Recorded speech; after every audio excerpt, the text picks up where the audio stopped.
पूरे हिंदुस्तान देश में लोकसभा चुनाव का बिगुल बज चुका है और पहले कांग्रेस पार्टी के राष्ट्रीय अध्यक्ष राहुल गांधी ने अपने वादों की फहरिस्त को देश की जनता के सामने रखा था। आज प्रधानमंत्री नरेंद्र मोदी और बीजेपी के राष्ट्रीय अध्यक्ष अमित शाह ने भी अपने संकल्प पत्र को देश के साथ साझा कर लिया है।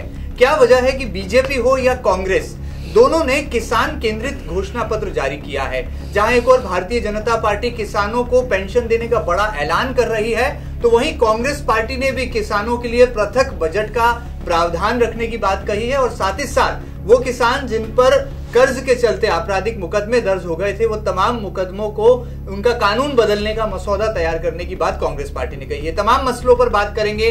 कांग्रेस और बीजेपी के नेता अपना अपना पक्ष रखेंगे। एमपी न्यूज के स्टूडियो में यहाँ पर हम मौजूद हैं। एक खेत का नजारा है, पीछे हैं कांग्रेस के राष्ट्रीय अध्यक्ष राहुल गांधी और दूसरी तरफ हैं बीजेपी के प्रधानमंत्री और बीजेपी के सबसे बड़े नेता प्रधानमंत्री नरेंद्र मोदी। हमारे साथ मौजूद हैं मध्य प्रदेश कांग्रेस के दो बड़े नेता और भारतीय जनता पार्टी के तेज तर्रार प्रवक्ता श्री सुमित मिश्रा जी हमारे साथ मौजूद हैं। पूर्व विधायक श्री सत्यनारायण पटेल जी हमारे साथ मौजूद हैं। इंदौर विकास प्राधिकरण के पूर्व उपाध्यक्ष श्री रघु परमार जी।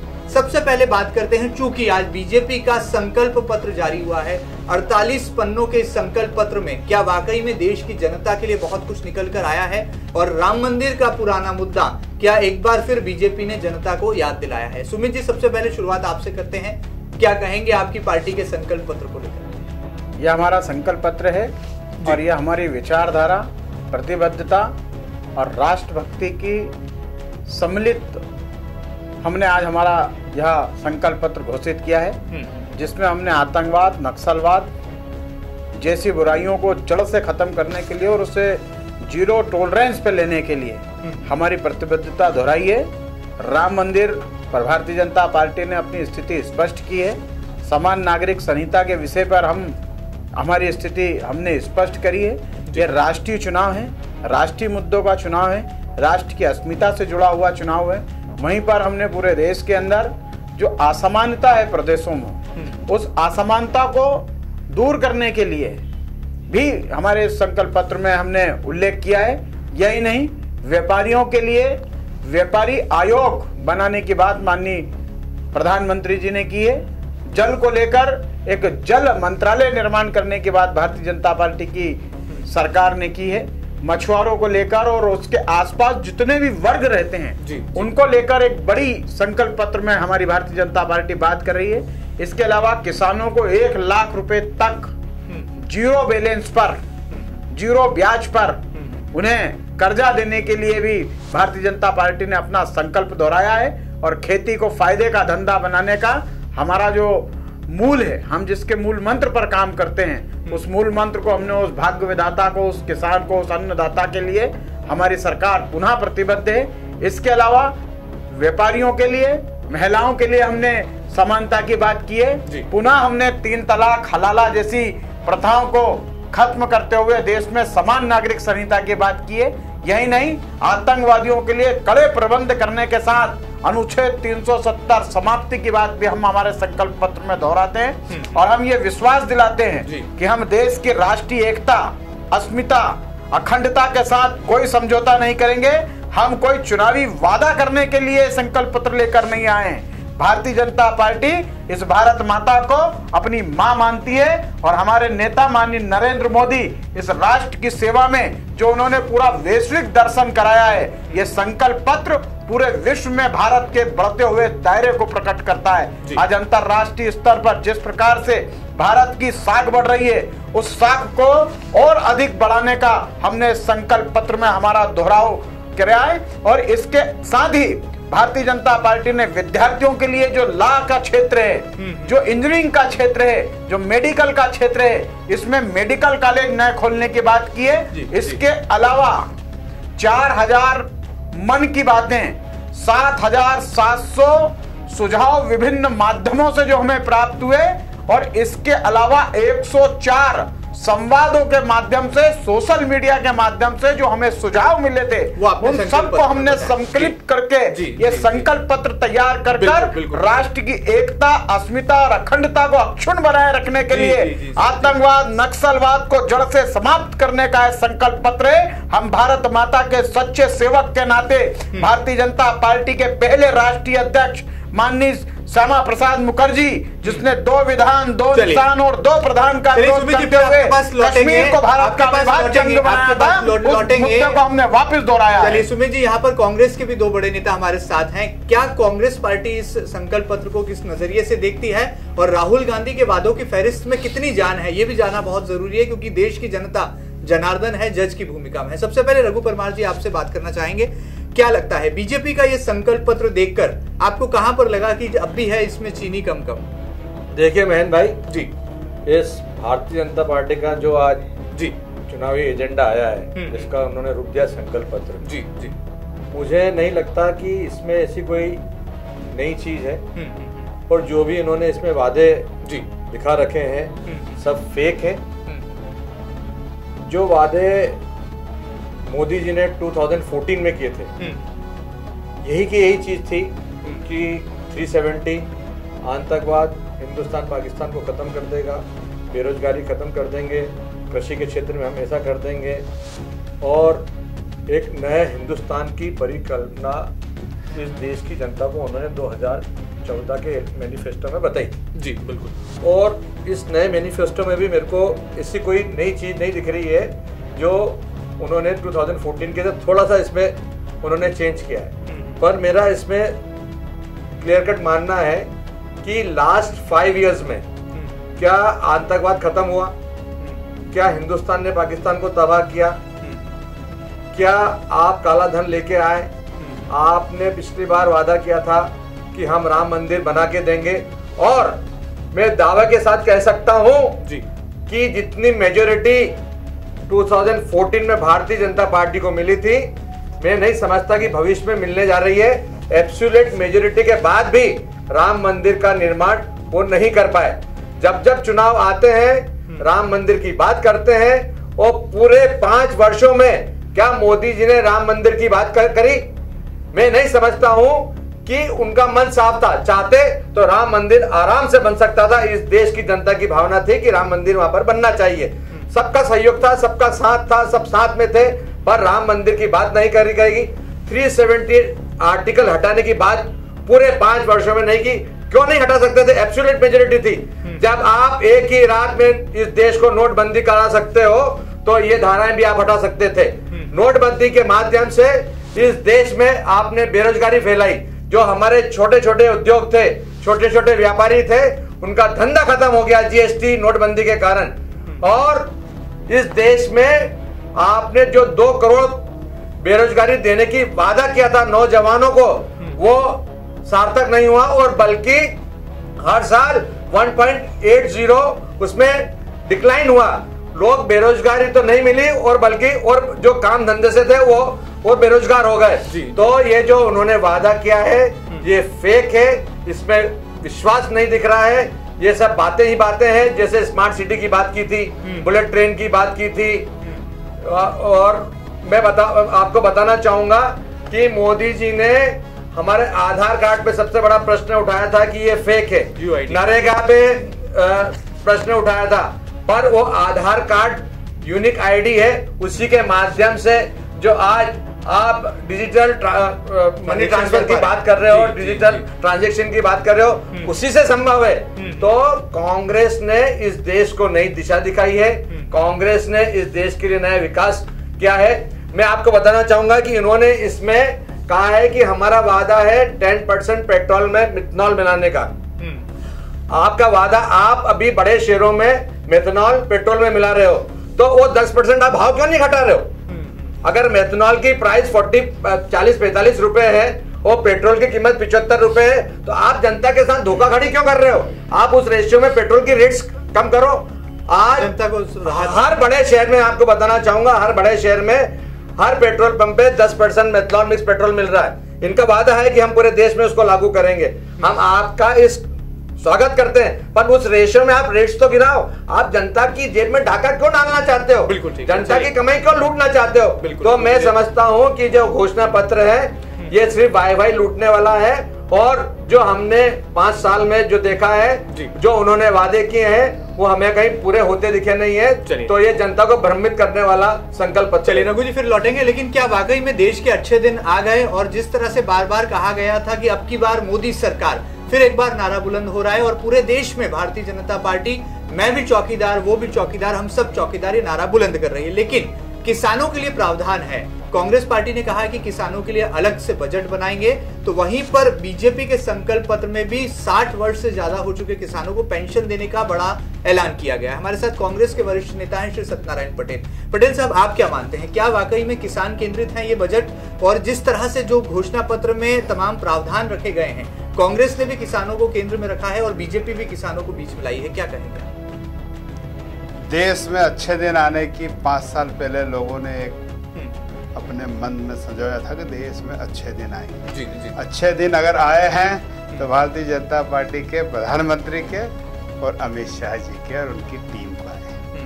देश के 15 लाख पर खाते में भेजने की बात की थी, आज तक नहीं आए।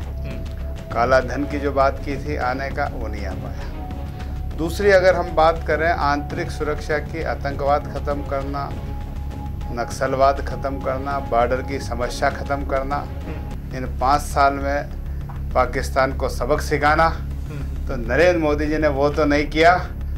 उन्होंने वहाँ जाकर बिरयानी खी, वहाँ के प्रधानमंत्री के जन्मदिन पर शुभकामना बगैर निमंत्रण को देने गए, और ऐसे कई संवाद है जो आपके हमारे सामने। तो की देश की और फिर अगर एयर स्ट्राइक भी जनता ने देखा, लेकिन मैं एयर स्ट्राइक का उदाहरण देश की जनता को एक देना चाहता हूँ। कांग्रेस की प्रधानमंत्री स्वर्गीय इंदिरा गांधी इस देश की प्रधानमंत्री थी, वर्ल्ड में सबसे चर्चा की, लेकिन कोई ने सहयोग नहीं दिया।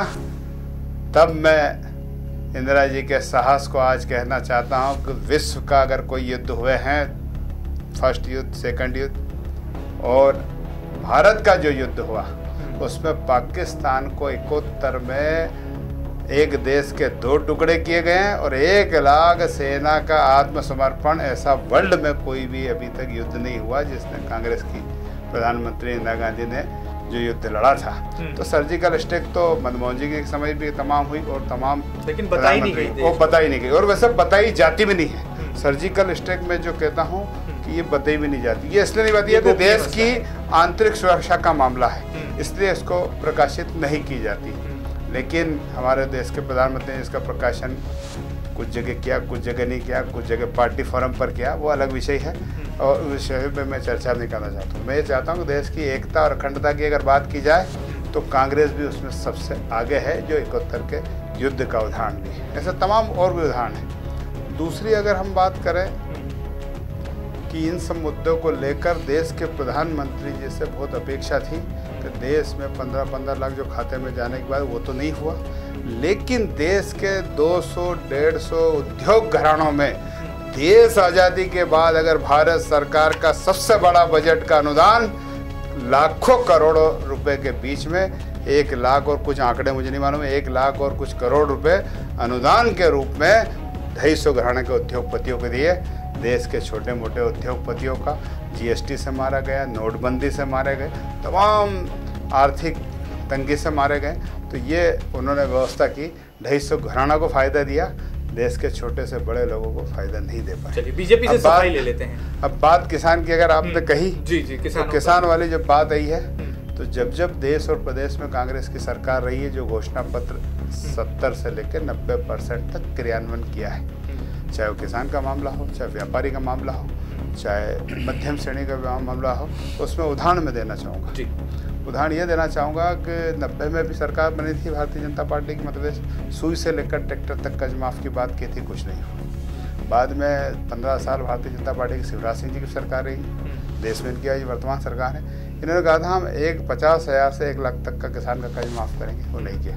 लेकिन मध्य प्रदेश में कांग्रेस की सरकार बनी, राजस्थान में बनी और छत्तीसगढ़ में बनी। जब वादा किया था तो उसमें किसानों के 25 लाख और कुछ किसानों के खाते पैसे पहुँच चुके। कुछ बाकी है वो आचार संहिता के बाद पूरे हो जाएंगे। लेकिन उसमें भी विरोधाभास है, कहा जा रहा है, बीजेपी आरोप लगा रही है बार बार कि किसानों की कर्ज माफी ठीक ढंग से नहीं हुई, क्रियान्वयन ही नहीं हुआ और लोगों के पास संदेश आया कि आचार संहिता लग गई है इसलिए अभी पैसा नहीं, उसमें मैं ये कह रहा हूँ ना, कुछ किसान रह गए जो 40% किसान रह गए, मैं उसको सार्वजनिक रूप से हमारी पार्टी ने हम मैं भी कह रहा हूँ, उसमें करीब 52 से 57% किसानों के खाते में पैसे पहुँच चुके हैं, जो कि छोटे किसान थे। बड़े किसानों को जो 2-2 लाख रुपए 1.5 लाख रुपए जो बाकी हैं वो संभव था इस लोकसभा चुनाव के बाद पहुंचाएंगे। वो बिल्कुल हमारा जो वचन पत्र है उसको पूरा किया जाएगा। ये हो सकता है, देर हो सकती है, अंधेर नहीं हो सकती। दूसरी बात हम बात करें चौकीदार, देश का प्रधान चौकीदार, मैं तो ऐसे सब चौकीदार बने जिसका कोट 2 करोड़ 3 करोड़ या 2 करोड़ या 1.5 करोड़ या 50 लाख 75 लाख में बिका हो तो ऐसा चौकीदार अगर पूरे देश में बने तो मैं उनका स्वागत करता हूँ। लेकिन वही चौकीदार अगर चौकीदार की बात करते हैं, हर बार राम मंदिर की बात करते हैं और हर बार राम मंदिर बनाएंगे, धारा 370 हटाएंगे, तो ये सारा बहुमत इनके साथ था, न धारा 370 हटी न राम मंदिर बना।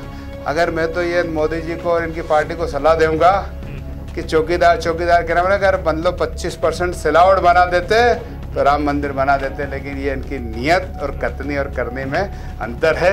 राम मंदिर की तो बनना तय है नहीं है, क्योंकि राम मंदिर हम बनाएंगे हमेशा कहेंगे, लेकिन तारीख हम नहीं बताएंगे, ये हमेशा इनका घोषणा पत्र। चलिए बीजेपी से सफाई ले लेते हैं। सुमित जी, बहुत खामोश है आप, क्योंकि हमेशा आप तलखी के लिए जाने जाते हैं, लेकिन आज आपकी बातों में कहीं वो खामोशी दिखाई दे रही है। मुझे लगता है कि कांग्रेस के 2 वरिष्ठ नेता हमारे बीच में बैठे हैं, माननीय सत्तू भैया और माननीय रघु भैया। रघु भैया ने कहा कि हम पिछले 5 साल पहले भी अनुच्छेद 370 और राम मंदिर और सिविल कोर्ट का मामला लेकर आए थे और वो उस पर हम खरे नहीं उतर पाए।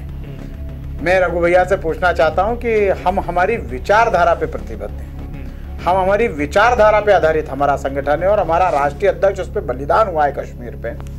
और मुझे लगता है कि नेहरू जी के बाद इंदिरा जी और इंदिरा जी के बाद सोनिया जी और सोनिया जी के बाद राहुल जी, चारों लोग 4 पीढ़ियां गरीबी हटाने की बात कर रही है और आज़ादी के 77 साल बाद भी हम उसे हटाने की ओर नहीं बढ़ पाए। किंतु भारतीय जनता पार्टी की जब देश में सरकार आई तो मुझे लगता है कि 90% लोगों के यहाँ शौचालय निर्माण की बात हमारी सरकार ने की थी, उस पर हम खरे साबित हुए। 17,000 से भी ज्यादा लोग ऐसे थे जिनके वहां बिजली नहीं पहुंची थी, वहां बिजली पहुंचाने का काम भारतीय जनता पार्टी की सरकार ने किया है। इसके अलावा आयुष्मान भारत के माध्यम से हर तबके को स्वास्थ्य मिल सके, इसकी चिंता भारतीय जनता पार्टी की सरकार कर रही है। जहां तक किसानों की बात है, सत्तू भैया बता रहे थे कि 60% किसानों का कर्जा माफ हो गया है। मैं तो आए दिन सोशल मीडिया पे सत्तू भैया ये पोस्ट डालता रहता हूं कि कोई 5 नाम बताइए जिनका 2 लाख रुपए का कर्जा माफ हुआ हो। मुझे लगता है कि आपने 10 दिन की बात कही थी, आज 100 दिन की सरकार हो गई है और इस 100 दिन की सरकार में अभी तक 10 मुख्यमंत्री माननीय राहुल गांधी जी को बदल देने चाहिए थे, क्योंकि उन्होंने कहा था, ऐसी 10 उंगलियां उठाकर स्टेज पर बताया था कि 10 दिन के अंदर मैं मुख्यमंत्री परिवर्तित कर दूंगा। वो तो हो नहीं पाया। हाँ, ये कुछ कहना चाहेंगे? हाँ, एक बात मान दिया, एक बात और है, और प्रति व्यक्ति आय जो मेरा मानना है, मुझे लगता है कि प्रति व्यक्ति आय मध्य प्रदेश की जनता की तो नहीं बढ़ी है, किंतु कमलनाथ जी की सरकार के ओएसडीओ की प्रति व्यक्ति आय 9 लाख रुपए प्रतिदिन जरूर है। अभी 9 करोड़ रुपए पकड़ाए हैं अभी एक ओएसडी के यहाँ से, यदि आप उसे जोड़ने जाएंगे 100 दिन में तो 9 लाख रुपए प्रतिदिन ये उनकी प्रति व्यक्ति आय है। और जहां तक अच्छे दिनों की बात है, मुझे लगता है कि नरेंद्र मोदी जी को एक मौका और मिलना चाहिए, क्योंकि आपने देश में प्रधानमंत्री चुना है, कोई जादूगर नहीं चुना है कि आप टोपी निकालोगे और कबूतर आपके हाथ में दे देगा।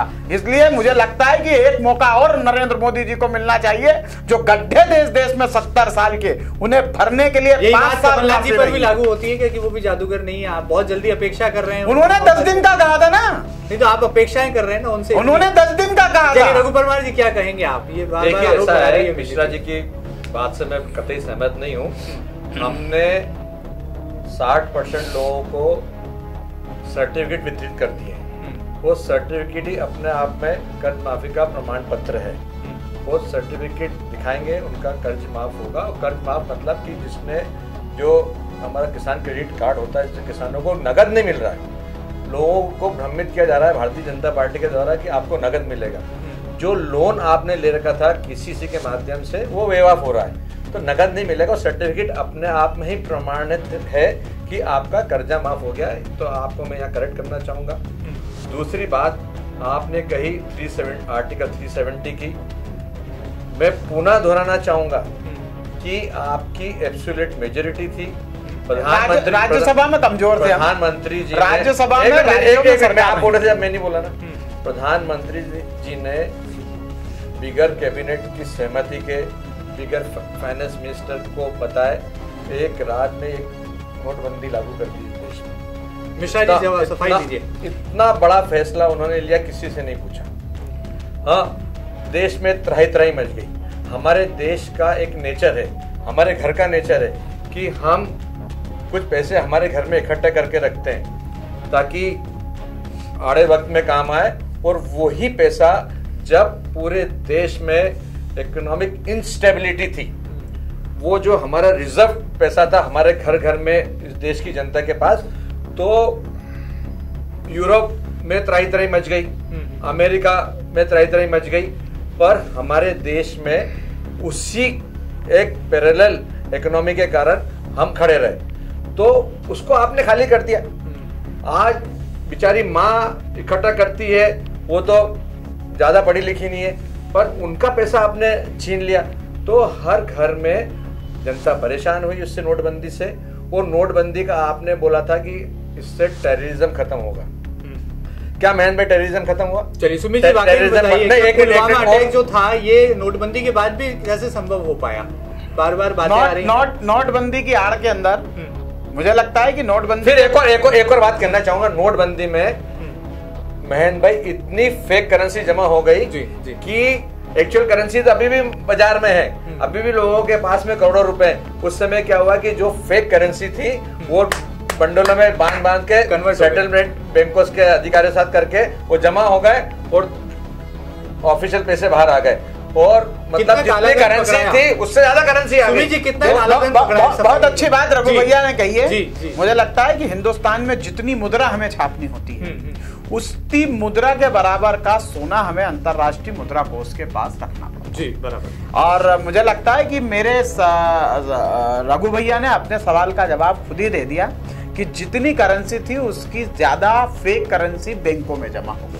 नोटबंदी का उद्देश्य भी ये था कि जो अवैध, हाँ तो यही तो काला धन है, ये जो अवैध मुद्राएं चल रही थी, जो पाकिस्तान में बैठकर हिंदुस्तान की मुद्रा चल रही थी, हिंदुस्तान की कोऑपरेटिव बैंक में जमा हुआ। मेरा कहना है कि जो ये अवैध बैंकों के मैनेजर्स ने जो अवैध मुद्राएं पकड़ाई है, जो फेक करेंसी पकड़ाई है, इस फेक करेंसी को पकड़ने का उद्देश्य नोटबंदी था, उसमें हम सफल हुए। जिस फेक करेंसी के बल पर कश्मीर के अंदर पत्थरबाजी की घटनाएं होती थी, उस पत्थरबाजी की घटनाओं पर रोक लगाने का काम भारतीय जनता पार्टी नोट भी बदले गए, नकली नोट बदलने का काम, नकली नोट पकड़ने का काम भारतीय जनता पार्टी की सरकार ने किया। 10 साल कांग्रेस की सरकार थी, इन्होंने नकली नोट क्यों नहीं पकड़े?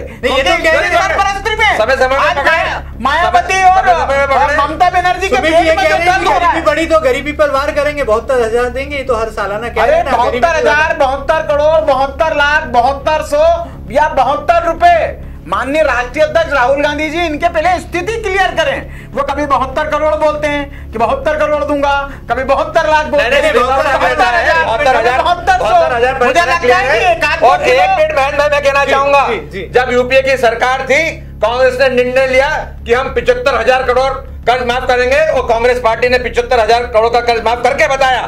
आप क्या बात कर रहे हैं? आप बात कर रहे हैं कि हम 12 रुपए प्रति परिवार देंगे किसान को।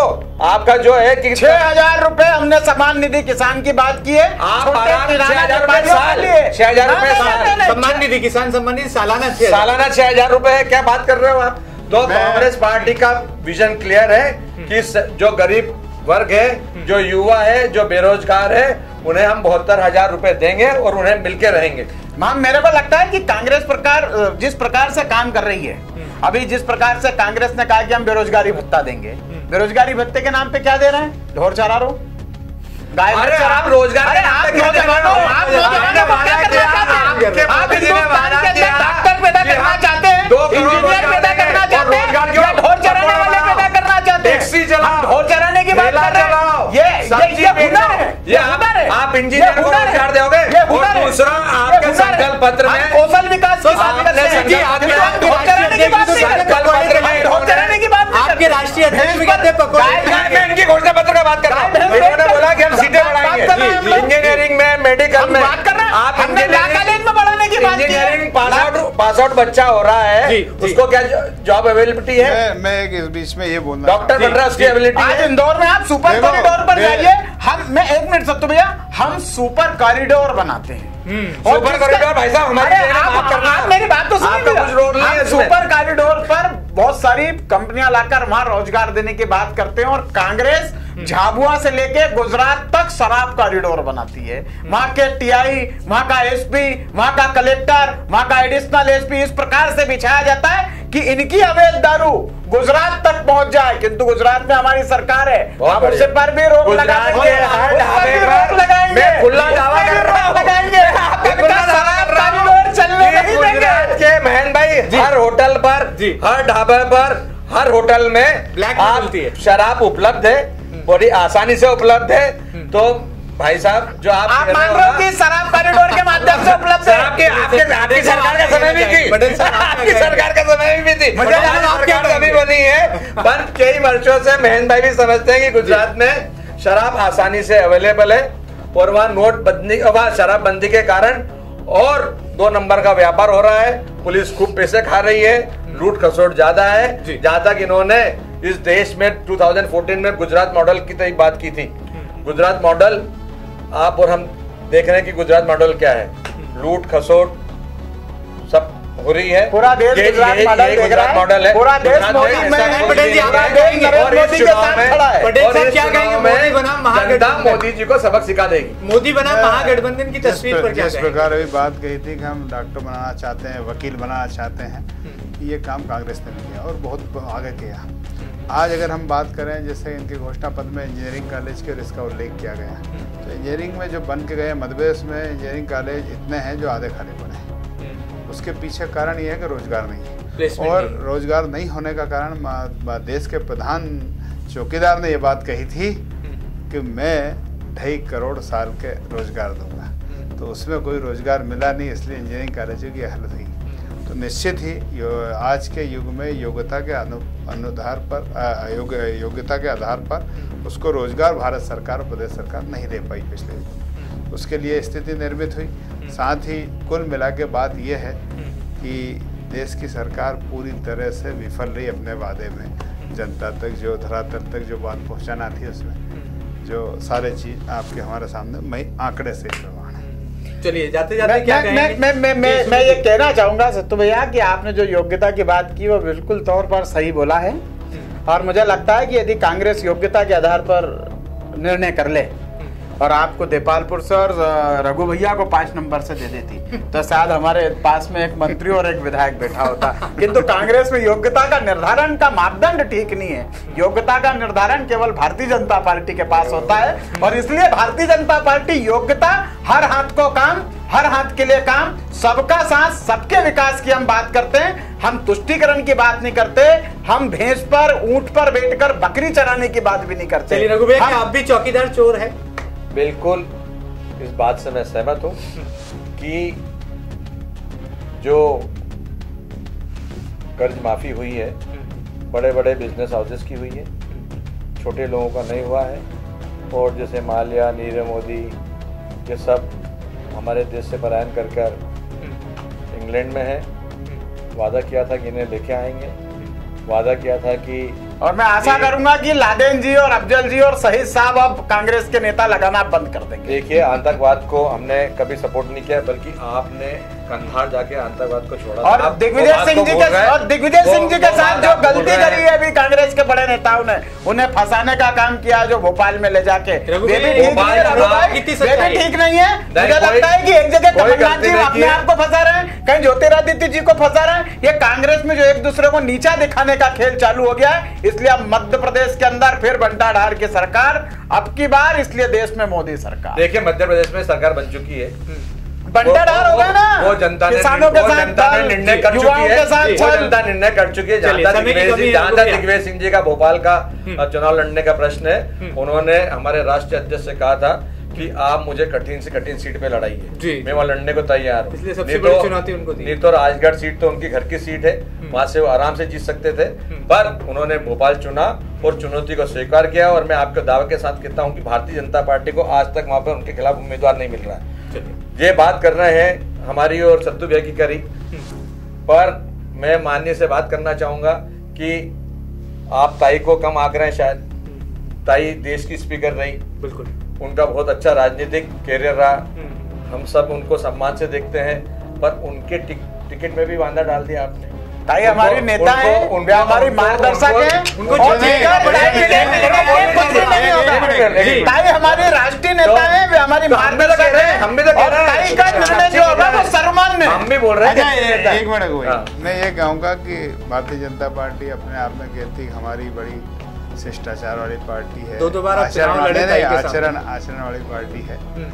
ताई से लेकर मैं हमारे लाल कृष्ण अडवाणी जी हो, मुरली मनोहर जोशी हो, जिन्होंने 200 से 200 सीट लाए हैं, और हमारी यहाँ की ताई हो, ऐसे बुजुर्गों का टिकट न देकर अपमान करना ये भी एक दुर्भाग्यपूर्ण है इस पार्टी में। उसके लिए मैं ऐसा नहीं है। आडवाणी जी को हमने देखा लोकतांत्रिक आधार पर आडवाणी जी को हमने देखा बेचारे मोदी जी कांग्रेस एक परिवार पर चलने वाली और मोदी जी उनकी तरफ देखते हैं। कांग्रेस एक परिवार की पार्टी है, पूरे देश भारतीय ने जनता देखा। पार्टी एक विचार की पार्टी है, तो दूर विचार के साथ काम कर रहा है, विचार के साथ काम करेंगे,